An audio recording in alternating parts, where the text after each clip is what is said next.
ओम शांति। मुरली तारीख 11/4/2024। मीठे बच्चे, यह बना बनाया नाटक है। इस नाटक से एक भी आत्मा छूट नहीं सकती।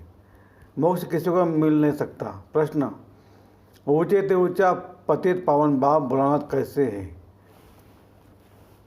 उत्तर: तुम बच्चे उन्हें चावल मुट्ठी दे महल ले लेते हो, इसलिए बाप को भोलानाथ कहा जाता है। तुम कहते हो शिव बाबा हमारा बेटा है।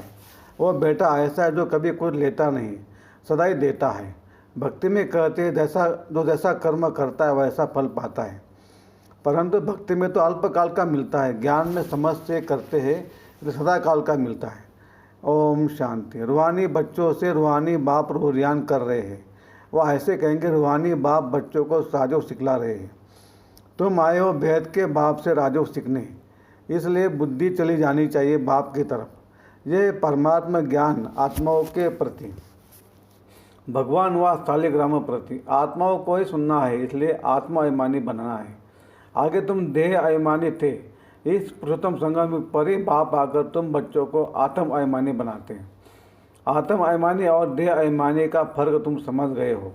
बाप ने समझाया है, आत्मा ही शरीर से पाठ बजाती है, पढ़ती आत्मा है, शरीर नहीं। परंतु देह अभिमान होने के कारण समझते फलाना पढ़ाते हैं। तुम बच्चों को जो पढ़ाने वाला है वह है निराकार, उनका नाम है शिव। शिव बाबा को अपना शरीर नहीं होता और सब कहेंगे मेरा शरीर। यह किसने कहा? आत्मा ने कहा यह मेरा शरीर है, बाकी वह सब मानी पढ़ाइया।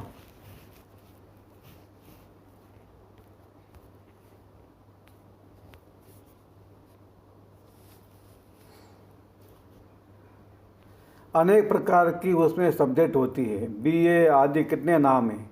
इसमें एक ही नाम है, पढ़ाई भी एक ही पढ़ाते हैं, एक ही बाप आकर पढ़ाते। तो बाप को याद करना पड़े। हमको बेहद का बाप पढ़ाते हैं, उनका नाम क्या है? उनका नाम है शिव। ऐसे नहीं कि नाम रूप से न्यारा है। मनुष्य का नाम शरीर पर पड़ता है, कहेंगे फलाने का यह शरीर है। वैसे शिव बाबा का नाम नहीं है, मनुष्य के नाम शरीर पर है। एक ही निराकार बाप है जिसका नाम है शिव। जब पढ़ाने आते हैं तो भी नाम शिव ही है, यह शरीर तो उनका नहीं है। भगवान एक ही होता है, 10-12 नहीं। वह है ही फिर मनुष्य, उनको 24 अवतार कहते हैं। बाप कहते मुझे बहुत भटकाया है, परमात्मा को ठिक्कर पितर सब में कह दिया है। जैसे भक्ति मार्ग में खुद भटके हुए वैसे मुझे भी भटकाया है। ड्रामा अनुसार उनके बात करने का ढंग कितना शीतल है। समझाते मेरे ऊपर सबने कितना अपकार किया है, मेरी कितनी ग्लानि की है। मनुष्य कहते हम निष्काम सेवा करते, बाप कहते मेरे सिवाय कोई निष्काम सेवा कर नहीं सकता। जो करता है उनको फल जरूर मिलता है। अभी तुमको फल मिल रहा है। गाय ने भक्ति का फल भगवान देंगे, क्योंकि भगवान है ज्ञान का सागर। भक्ति में आधा कल्प तुम कर्म कांड करते आए हो। अब यह है ज्ञान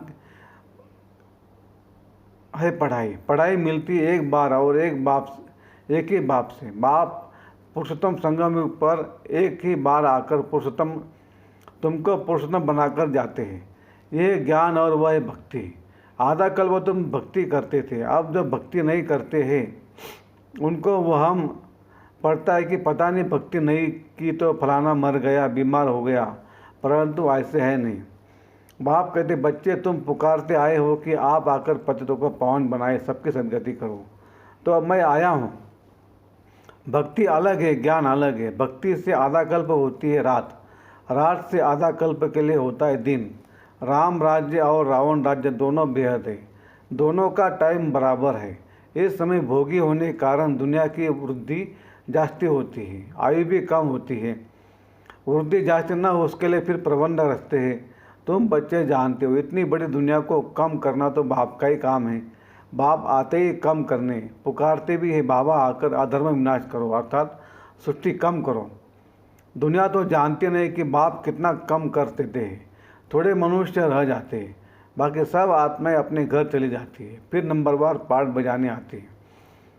नाटक में जितना पाठ देरी से होता है वह घर से ही देरी से आती है। अपना धंधा आदि पूरा कर बाद में आते हैं।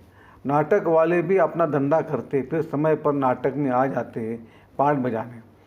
तुम्हारा भी ऐसे है। पिछाड़ी में जिनका पाठ है वह पिछाड़ी में आते हैं। जो पहले पहले शुरू में के पाठधारी है वो सत्युग आदि में आते। पिछाड़ी वाले देखो तो अभी तो आते ही रहते, टाल टालियाँ पिछाड़ी तक आती रहती है। इस समय तुम बच्चों को ज्ञान की बातें समझाई जाती है और सवेरे याद में बैठते हो, वह है ड्रिल। आत्मा को अपने बाप को याद करना है, योग अक्षर छोड़ दो, इसमें मूझते हैं।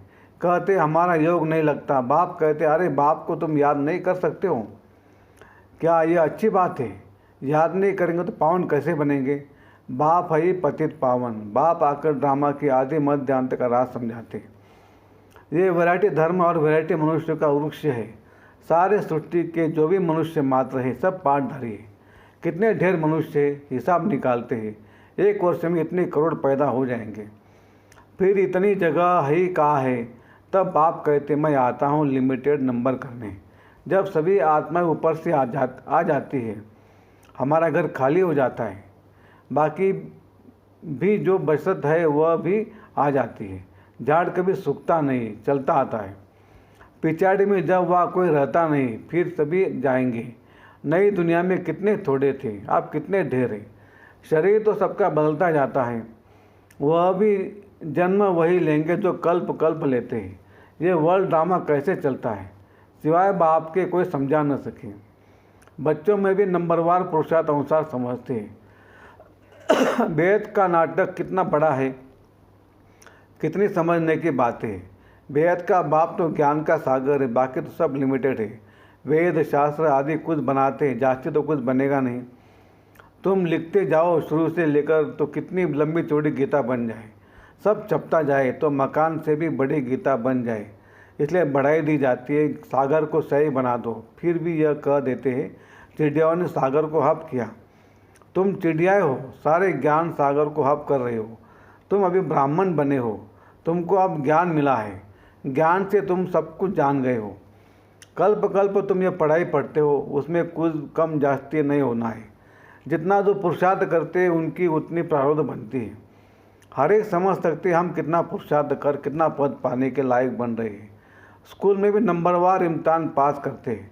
सूर्यवंशी चंद्रवंशी दोनों बनते हैं। जो नापास होते हैं वो चंद्रवंशी बनते हैं। कोई जानते नहीं कि राम को बाण क्यों दिया है। मारामारी की हिस्ट्री बना दी है। इस समय है ही मारामारी। तुम जानते हो जो जैसा कर्म करते हैं उनको वैसा फल मिलता है। जैसे कोई हॉस्पिटल बनाते हैं तो दूसरे जन्म में उनकी आयु बड़ी और तंदुरुस्त होंगे। कोई धर्मशाला स्कूल बनाते हैं तो उनको आधा कल्प का सुख मिलता है। यहाँ बच्चे जब आते हैं तो बाबा पूछते तुमको कितने बच्चे हैं, तो कहते 3 लौकिक और 1 शिव बाबा, क्योंकि वो वर्षा देता भी है तो लेता भी है। हिसाब है, उनको लेने का कुछ है नहीं, वह तो दाता है। चावल मुट्ठी देकर तुम महल ले लेते हो, इसलिए भोलानाथ है, पतित पावन ज्ञान का सागर है। अब बाप कहते ये भक्ति के जो शास्त्र है उनका सार समझाता हूँ। भक्ति का फल होता है आधा कल्प का। सन्यासी कहते यह सुख काग विष्ठा के समान है, इसलिए घर बार छोड़ जंगल में चले जाते हैं।